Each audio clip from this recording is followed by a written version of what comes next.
हाँ, good morning बाबू। Class 9 ध्यान दो। और जैसा कि हम लोग ये जो चैप्टर था the physical features of India, इस चैप्टर में हम लोगों ने पिछले दिनों सेल्फ स्टडी किया। इस पर 2 सेगमेंट वीडियो मैंने भेज भी दिया, 2 पार्ट में करके। आज हम लोग की बारी है तीसरे पार्ट की, है ना, जिसमें आज हम लोग नदौन प्लेन और पेनिसुलर प्लेटिव रीजन्स के बारे में हम लोग पढ़ेंगे। चूँकि ये दोनों मेजर है तो इसको मैं एक वीडियो क्लिप में शामिल करने का प्रयास कर रहा हूँ। तो पिछले दिनों नो डाउट आप लोगों ने काफ़ी अच्छा प्रयास किया है सेल्फ से भी, और जो इंडिया का मैप हमारा रहा है, ये पेज नंबर 10 में जो था हमारा, जिसको उसमें सारे फिजिकल फीचर्स के बारे में दिए हुए भी है।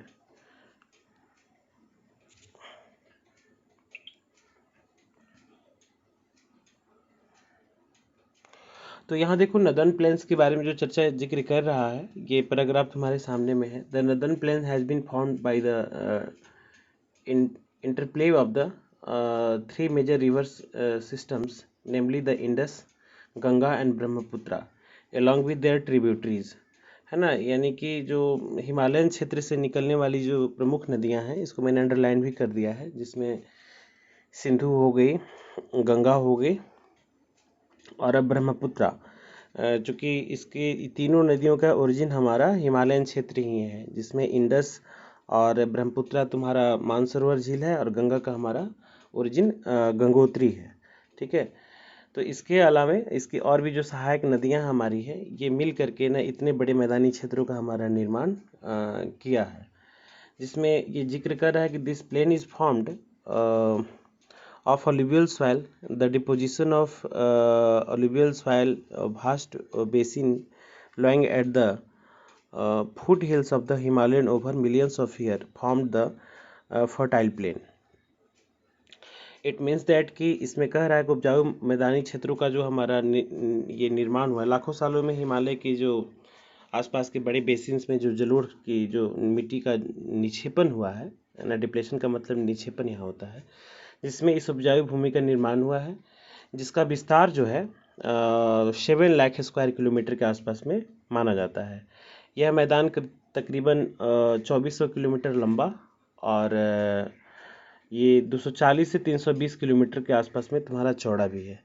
ठीक है। दे रहा है कि the plain being about 2400 kilometre long and 240 to 320। तो ये देखो, चौड़ाई जो है, इसका वेट जो है डिफर, मैंने एक एवरेज डिफरेंस की बात जो कर रहा है, इसमें तुम लोगों ने देखा होगा जैसे हिमालयन क्षेत्र का भी, कि ग्रेट हिमालयन रीजन्स में वेस्ट की तरफ में कैसे चौड़ा था और उधर हमारा ये नॉर्थ ईस्ट की तरफ में काफ़ी छोटा और पतला हो गया था। तो इसी तरीके से इसका निर्धारण इस पर भी हमारा किया गया है। और इसमें दे रहा है कि समृद्ध एक मतलब इनरिच फर्टाइल प्लेन, है ना, with a rich soil cover combined with adequate water supply and favorable climate, it is agriculturally a very productive part of India.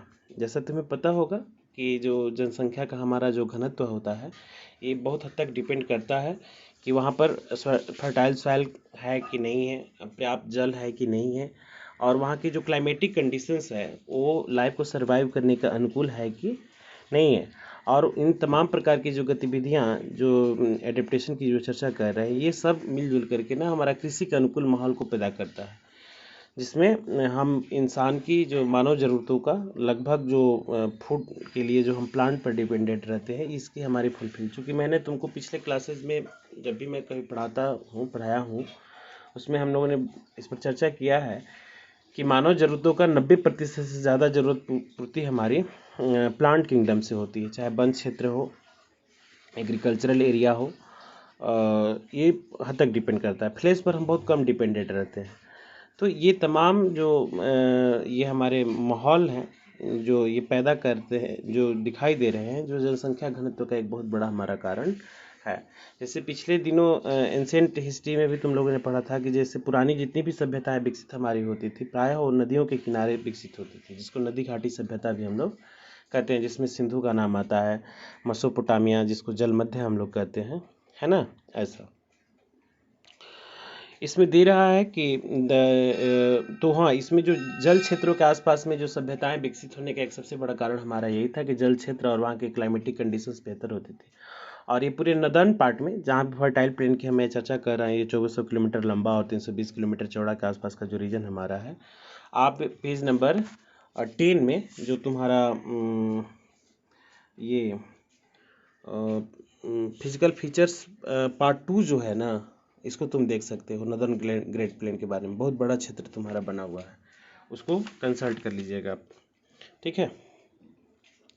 इसके बाद नेक्स्ट दे रहा है कि the river coming from northern mountains are involve in depositional work in the lower course due to the gentle slope. The velocity of the water decrease with result in the formation of the riverine island, ठीक है ना।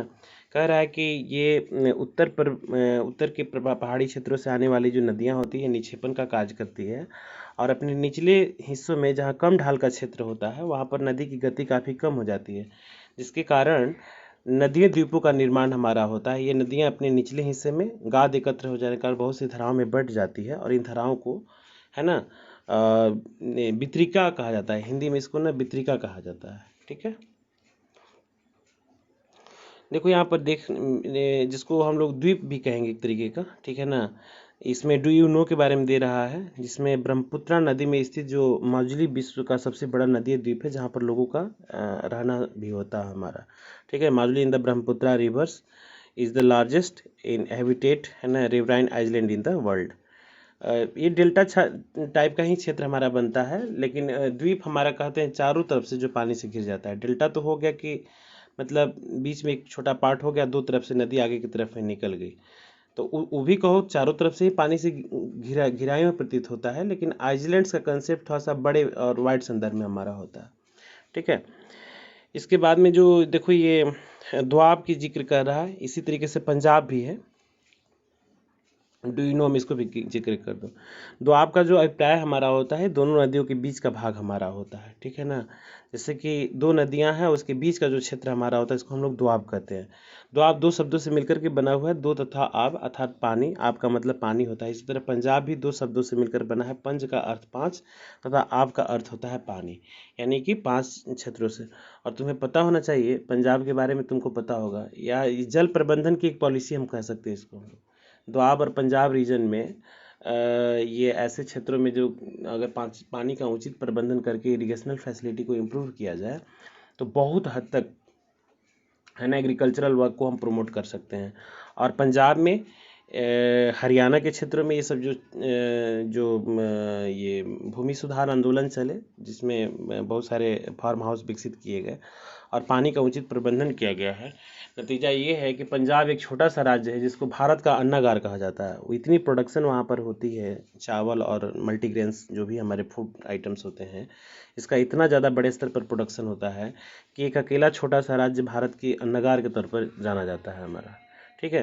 तो देखो, अब इस तरीके के similar हालात हमारे बिहार में भी तुमको देखने को मिलता है, क्योंकि नेपाल के क्षेत्रों से आने वाली, हिमालयन रीजन से ही आने वाली जो नदियाँ होती है, कोसी है, कमला बलान है, ये घघरा है, तमाम प्रकार की गंडक, बूढ़ी गंडक, ये सब नदियाँ जो भी है हमारी, ये हमारे बिहार के लिए जीवनदायिनी हो सकती थी, लेकिन पता नहीं क्यों बिहार की सरकार जो है इसके प्रति उदासीन रहती है, या क्या एजेंडा ये लोग का रहता है, इसको प्रबंधन नहीं कर पाते उचित तरीके से। नतीजा ये होता है कि नदियाँ हर बार जब पानी सोर्स के तौर पर दिखता है तो फ्लड लेकर के आता है, जो एक बहुत बड़ी मतलब ट्रेजिडी है बिहार के लिए। तो बिहार के लिए बाढ़ जो है ना अभिशाप बन चुका है वर्तमान दौर में। जब हम इस चीज़ को पढ़ रहे हैं तो यहाँ पर तुम देखोगे कि बहुत बड़े स्तर पर मतलब ये क्या कहते हैं, फ्लड से बिहार के 13 ज़िले जो है अभी, 13 से भी ज़्यादा, 14 ज़िले आई थिंक, है ना, 14 ज़िले तुम्हारे बाढ़ के चपेट में, उत्तरी बिहार के जो ज़िले हैं हमारे बाढ़ के चपेट में है। तो ये एक बार हमारे महत्वाकांक्षी सरकार थी, ये भारतीय जनता पार्टी की केंद्र में 98 में, उस समय अटल बिहारी वाजपेयी ने नदी जोड़ो कार्यक्रम के प्रारंभ की थी, शुरुआत किया था कि नदियों को जोड़ करके ना हम उचित प्रबंधन पानी का कर सकते हैं, जहाँ से जो नदियाँ फ्लड लाती है उस पानी को एक बड़े क्षेत्र में हमें स्टोर करके जहाँ पर सूखे की स्थिति पैदा हो जाती है वहाँ पर इस पानी की सप्लाई कर दें तो हम एक तरफ फ्लड से बच सकते हैं, दूसरी तरफ सूखे क्षेत्रों में भी पानी का उचित निराकरण होने के कारण हमारा वहाँ पर भी लाइफ काफ़ी अच्छे से चल सकता है। वहाँ पर तमाम प्रकार के से फर्टिलिटी वर्क वगैरह या जो भी एग्रीकल्चरल वर्क हमारे हो सकते हैं उसको काफ़ी आसानी से हमारा किया जा सकता है। ठीक है, तो देखो नेक्स्ट इसमें कह रहा है कि the river in the lower course spilled into numerous, है ना, canals due to the deposition of the slit.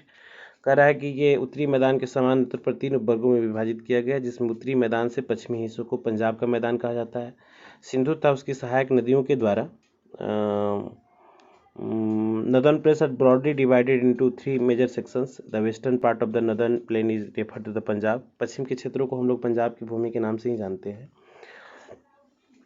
Sindhu तथा उसकी सहायक नदियों से बनाए गए जो इस मैदान का एक बहुत बड़ा हिस्सा हमारा पाकिस्तान में भी स्थित है। ठीक है ना, इवन सिंध प्रांत तो पाकिस्तान में भी चला गया है। सिंधु तथा उसकी सहायक नदियाँ जिसमें झेलम हो गया, चिनाब हो गया, रावी, ब्यास, सतलुज हिमालय से निकलती है और मैदान के इस भाग में दोआबों की संख्या बहुत ज़्यादा है हमारी। इसको देखने के लिए आपको अगेन मैं कन्विंस करूँगा, पेज नंबर 10 का जो मैप बना करके दिए हुए हैं ये इंडस झेलम चिनाब पाकिस्तान के रीजन्स में तुमको देखने को मिलेगा, वहाँ पर इसको तुम कंसल्ट कर सकते हो। इसके बाद में नेक्स्ट दे रहा है कि गंगा का जो हमारा विस्तार है, हाँ, गंगा के मैदान का जो विस्तार है घग्गर तथा तीस्ता नदियों के मध्य स्थित है। यह उत्तरी भारत के राज्यों जिसमें हरियाणा, दिल्ली, उत्तर प्रदेश, बिहार, झारखंड को कुछ भागों तथा पश्चिम बंगाल में भी फैला हुआ है। ब्रह्मपुत्रा का मैदान इसके पश्चिम में बड़े तौर पर असम में स्थित है। ठीक है ना, ये असम रीजन में तुमको देखने को मिलेगा। फिर इसके बाद में ये जो पैराग्राफ तुम्हारा है इसको कंसल्ट कर लो।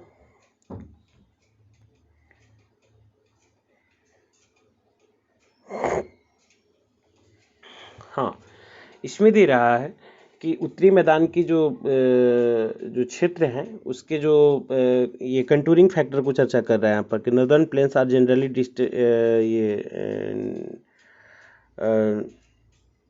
Described as a flat land, है ना, with no variations of its relief, and it is not true. Them vast plains also have a diverse relief features. इसमें जिक्र कर रहा है कि समतल क्षेत्रों के तौर पर जानी जाती है और सही नहीं कि विस्तृत मैदानों की भौगोलिक आकृतियों में भी इसकी विभिन्नताएं देखने को मिलती है। आकृतियां भिन्नता के आधार पर उत्तरी मैदानों को 4 भाग में डिवाइड किया गया है, जिसमें नदी पर्वत से नीचे उतरते समय जिसमें शिवालिक ढाल का जिक्र किया गया है, ये 8 से 16 किलोमीटर की लंबी चौड़ी का, है ना, निर्माण करता है। इस यहाँ पर निक्षेपण होता है हमारा अलुवियल सॉइल का। और इस एरिया को ना भाबर के नाम से भी हमारा जाना जाता है। ये तुमको आता है भाबर में जो लैंड हमारा क्या होता है। इस नदियों में जो ये शिवालिक रेंजेज में जो हमारा depletion of the alluvial soil जो होता है हमारा, उस क्षेत्र को हम लोग ना भाबर भूमि के नाम से जानते हैं। ठीक है ना, और सभी नदियाँ इस भाबर पट्टी में जो है समा जाती है और इस पट्टी के दक्षिण में ये सरिताएँ जो होती है, मतलब जो नदियाँ होती है, ये पुनः निकल जाती है तथा दलदली भाग का निर्माण करते हैं, जिससे हम लोग तराई रीजन कहते हैं। ठीक है ना, भाबर के बाद में तुम देखोगे यहाँ पर तराई, इसको मैंने छोटे से ये किया है, ये देखो यहाँ तराई है ना, तराई रीजन का, जैसे नेपाल के तराई वगैरह कहा जाता है ना। और ये वन क्षेत्र प्राणियों से भरे जंगलों के क्षेत्रों में पाए जाते हैं और बंटवारे के पश्चात पाकिस्तान से शरणार्थियों की कृषि योग्य भूमि सुलभ कराने के लिए भी ना जंगलों को काटा जा चुका है। और इस क्षेत्र में दुधवा राष्ट्रीय पार्क की स्थिति ज्ञात करना है। दुधवा राष्ट्रीय पार्क तुम्हारा लखीमपुर खीरी में है, ये उत्तराखंड में। ठीक है ना, और उत्तरी मैदान का सबसे विस्तृत और पुराना क्षेत्र हमारा पुरानी जलोढ़ मिट्टी के द्वारा बना हुआ है। जो नेक्स्ट तुम्हारा larger part of the northern plains are formed of the older alluvial, they are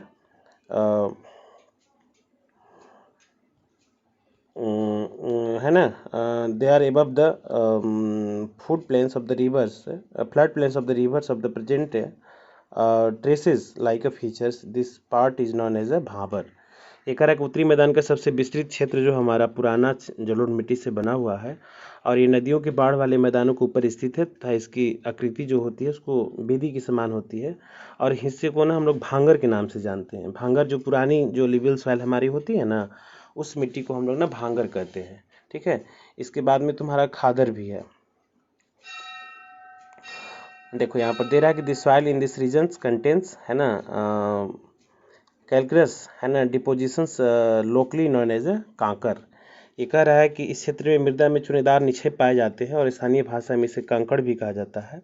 और बाढ़ वाले क्षेत्रों में जो हमारे नए जुआ निक्षेपों का मतलब जो यंग जो होता है हमारा न्यू ओलिवियल सॉइल होता है, उसको हम लोग खादर भूमि कहते हैं। ठीक है, तो चुनेदार क्षेत्रों को चुनेदार जो निक्षेप हमारे होते हैं जिसमें चूने की संख्या ज़्यादा होती है, चूना की संख्या ज़्यादा होती है, उसको हम लोग कांकड़ कहते हैं।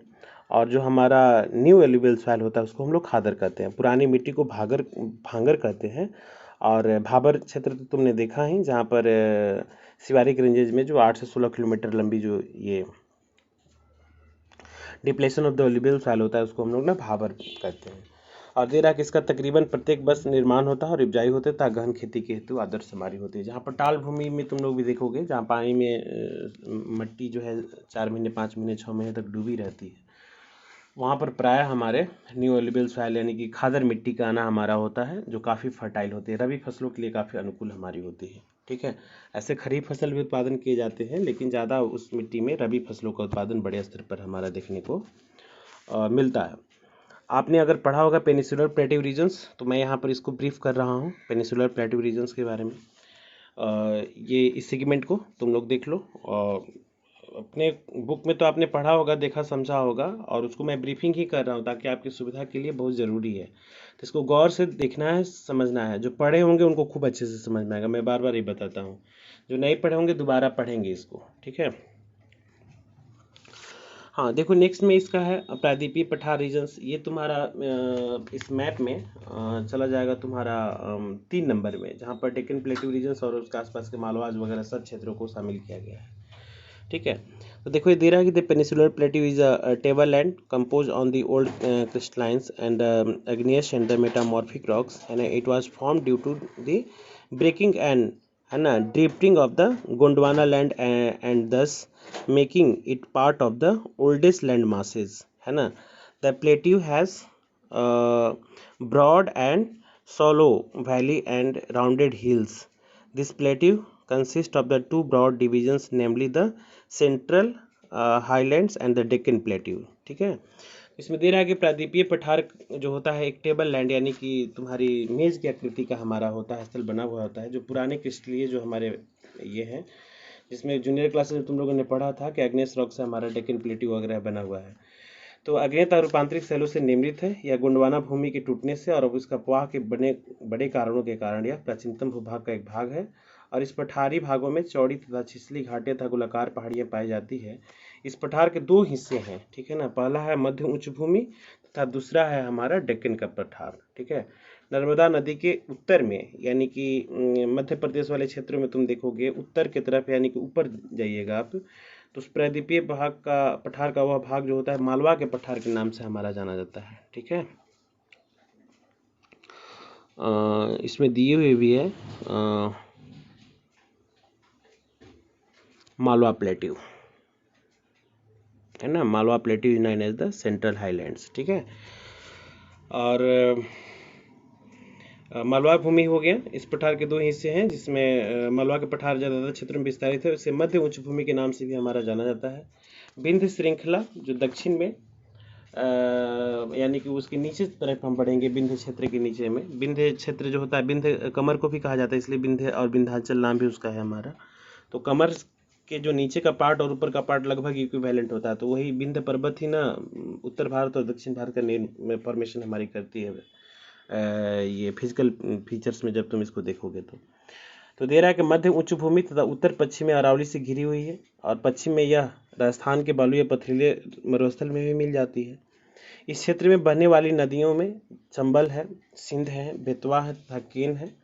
जबकि दक्षिण पश्चिम से उत्तर पूर्व के रीजन की ओर बहती है। इस प्रकार के क्षेत्र ढाल को दर्शाती है ना, वो डाउनफॉल नीचे की तरफ दिखता है हमारा। और मध्य उच्च भूमि पश्चिम में चौड़ी लेकिन पूर्व में संकरी हो जाती है, ठीक है ना। इस पठार के पूर्वी विस्तार का स्थानीय तौर पर बुंदेलखंड तथा बघेलखंड, जो तुम्हारा उत्तर प्रदेश का पार्ट है, नाम से जाना जाता है। इसके पूर्व की ओर के विस्तार को दामोदर नदी द्वारा अपवाहित छोटनागपुर पठार है ना, डीवीसी दामोदर वैली कॉर्पोरेशन सबसे पुराना है, जो झारखंड रीजन में हमारा देखने को मिलता है। दक्षिण पठार का त्रिभुजाकार भौगोलिक क्षेत्र है, जो नर्मदा नदी के दक्षिण हिस्से में स्थित है। नीचे जाएंगे, नर्मदा से नीचे बढ़ेंगे मैप में, नीचे की तरफ में। उत्तर में इसके चौड़े आधार पर सतपुड़ा की जो श्रृंखलाएं पाई जाती है, जबकि महादेव और कैमूर की पहाड़ियां तथा मैकाल श्रृंखला इसके पूर्वी विस्तार का पार्ट हमारा माना जाता है। ये आपको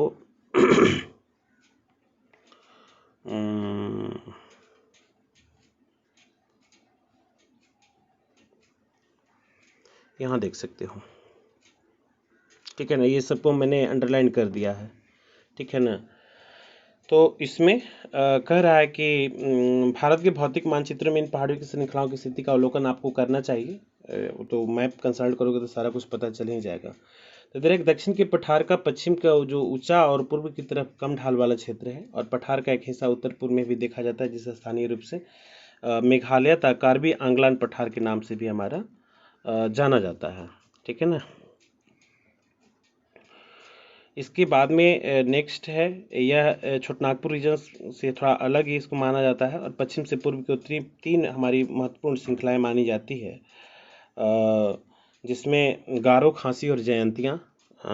यहाँ पर देखो जिक्र किए हुए गारो, खासी एंड जयंतिया हिल्स के बारे में। ये नॉर्थ ईस्ट का पार्ट हमारा माना जाता है, और वहाँ पर ये ट्राइबल कम्युनिटी भी है, गारो, खासी और जयंतियाँ। उसी के नाम पर तुम्हारी इस पहाड़ी श्रृंखला का भी नाम दिए हुए हैं।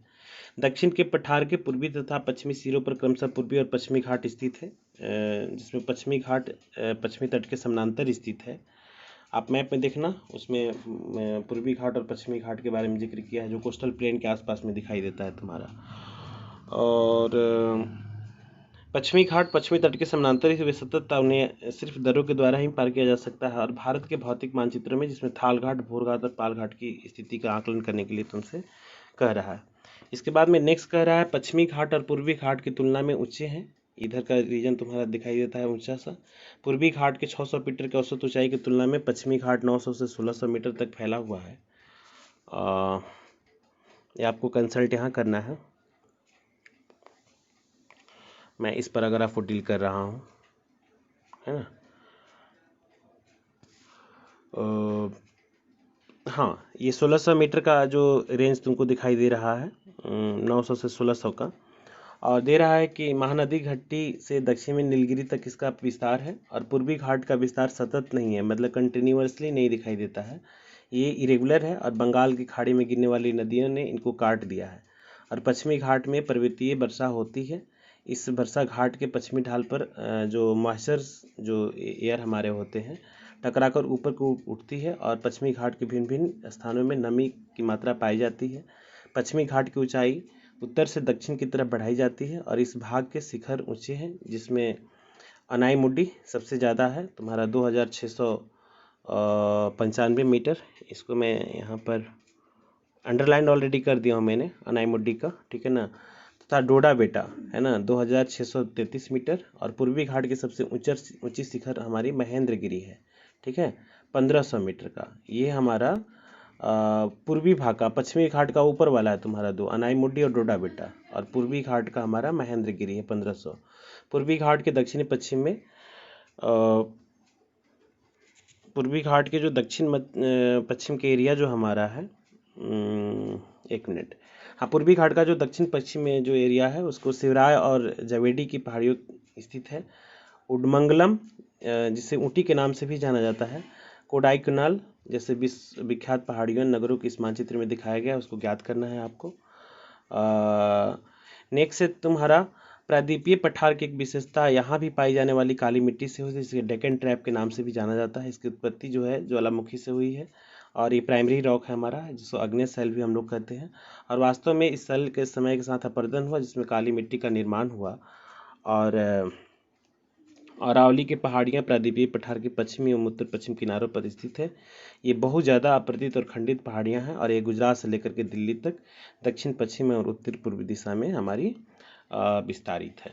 ठीक है, तो ये आपका पूरी कंप्लीट जो एनालिसिस है हमारा प्लेटिव रीजन्स का है। तो तुम लोग थोड़ा सा इसको ना मैप सामने रह करके करोगे, क्योंकि मैप इसके पिछले वाले में वीडियो में मैंने भेज दिया है, और जब कभी भी पढ़ाने की ज़रूरत पड़े वहाँ पर मैप की रिक्वायरमेंट पड़ रही है। ठीक है ना, तो आप मैप को बार बार कंसल्ट करेंगे, और ज़रूरत पड़े तो आप सबके पास में स्मार्टफोन लगभग है, आप थोड़ा सा नेट उट सर्च कीजिए और वहाँ पर छोटी छोटी चीज़ों को ना फाइंड आउट करने का प्रयास कीजिए, जिसमें जैसे कि थाल घाट हो गया, पाल घाट हो गया, भोर घाट हो गया, रुहेलखंड हो गया, बुंदेलखंड हो गया, पश्चिमी घाट, पूर्वी घाट, अनाई मुड्डी, डोडा बेटा, है ना। इसके बाद में तुम्हारा ये महेंद्रगिरी, ये तमाम प्रकार के जो पहाड़ियों के जिक्र किया गया है, और बड़े स्तर पर कोडाईकुनाल वगैरह, ऊटी वगैरह नगरों को खोजने की जो बात की गई। इससे होगा क्या ना कि आप किताब के माध्यम से पूरे देश के जोग्राफिकल लोकेशन से परिचित हो जाएंगे, फिजिकल फीचर से तुम लोग अवगत हो जाओगे, और ये बहुत हद तक तुम्हारे लिए बेनिफिशियल होगा। तो इस वीडियो क्लिप में आई थिंक 27 मिनट का ये भी है, तो एक फेज इसका और है बनता है, जिसमें इंडियन डेजर्ट है। ये तो छोटे छोटे तुम्हारे हैं कोस्टल प्लेन्स हैं। इसके बाद कोस्टल प्लेन और आइलैंड हमारे हो जाएंगे। तो इसको हम लोग ना नेक्स्ट वीडियो क्लिप में इसको शामिल करेंगे। ठीक है, तब तक आप ये दोनों सेगमेंट को अच्छे से स्टडी करिए, समझने का प्रयास कीजिए आज की क्लास में, और यदि कहीं कोई दिक्कत आती है तो आप बात करिएगा। पढ़ने का तरीका मैं फिर से एक बार कन्विंस कर दे रहा हूँ, अपना एनसीईआरटी का बुक ओपन कर लेना है ना, और लाइन बाय लाइन देखते जाना, पैराग्राफ वाइज देखते जाना है। इसके बाद में एडिशनल जो मैंने इसमें ऐड करके जो बोला है लेक्चर को, उसको ध्यान से सुनना है, और जहाँ ज़रूरत पड़ रहा है, जहाँ मैं कन्विंस कर रहा हूँ कि आप जा कर के वहाँ पर मैप कंसल्ट करो, तो वो आप मैप ज़रूरी तौर पर, है ना, कंसल्ट करें। मैप कंसल्ट रोक के भी, वीडियो क्लिप को रोक भी सकते हो, रोक दो, और उस मैप में जाकर के पर्टिकुलर रीजन्स को फाइंड आउट करने का हमारा प्रयास करो, और एक सारगर्भित नॉलेज गेन करने का आप प्रयास करें, एक अच्छा एफर्ट करने का प्रयास करें। और डेफिनेटली ऐसा अगर आप प्रयास करेंगे तो आपको समझने में सुविधा होगी, क्योंकि जो डिस्क्रिप्टिव है, जो डिटेल्स है, उस पर मैं बार बार जोड़ देता हूँ कि इसमें आपको अच्छी मेहनत की रिक्वायरमेंट है। और इन्हीं सब कारणों से मैं सबसे पहले ना बुक को बच्चों से कंसल्ट कराता हूँ, 1 बार 2 बार 3 बार, मतलब इतना बार पढ़ो ना कि बुक का पेज जो है ना काफ़ी अच्छा से ढीला हो जाए, और अंडरलाइन ऐसा इंपॉर्टेंट चीज़ों को ना मार्क करना है, वहाँ रुक रुक करके पढ़ाई करनी है। एसएसटी का मतलब मैं पढ़ाने के लिए बार बार कहता हूँ कि आप बुक लेकर के नहीं पढ़िए, पेन कॉपी नोट्स लेकर के पढ़िए। आपके हाथों में पेन होना चाहिए, एक कॉपी होनी चाहिए, और जहाँ रिक्वायरमेंट होती है ना वहाँ पर इन चीज़ों को ना ऐड करते चलना है। ठीक है, तो this is the part of physical features of India, जिसमें पार्ट 2 और पार्ट 3 के हमने जिक्र किया है। इसको आप देखिए, और दिक्कत आती है तो आप हमसे बात करिए। ठीक है ना बाबू, चलो ओके।